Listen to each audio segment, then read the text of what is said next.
तुमची दिवसाची सुरुवात कशी होते? संडे असेल ना तर माझी अगदी निवांत. पण जर प्रथाचं स्कूल आणि यांचं ऑफिस दोन्ही सोबत असेल ना, मग फारच गडबड गोंधळ उडतो. कारण हे दोघांचं सगळं आवरून देऊपर्यंत मला काही माझा चहा एन्जॉय करता येत नाही. आज मस्त अद्रक टाकून चहा एन्जॉय केला आणि त्यानंतर लगेच नाश्ता बनवायला घेतला.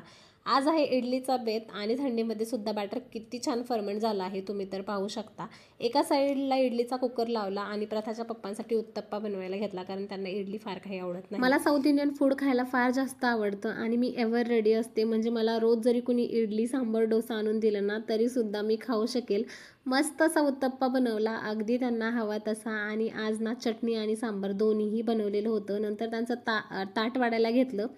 त्यांनीसुद्धा न्यूज पाहत मस्त त्यांचा नाश्ता एन्जॉय केला. आज त्यांना कामानिमित्त बाहेर जायचं होतं, म्हणूनच ही गडबड माझी चालू होती.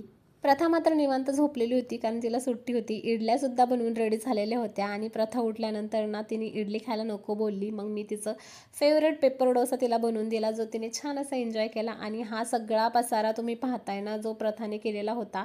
पण आज चक्क खेळ झाल्यानंतरनं तिने सगळा पसारा स्वतःच आवरला आणि हे पाहून ना मला खरंच खूप छान वाटलं.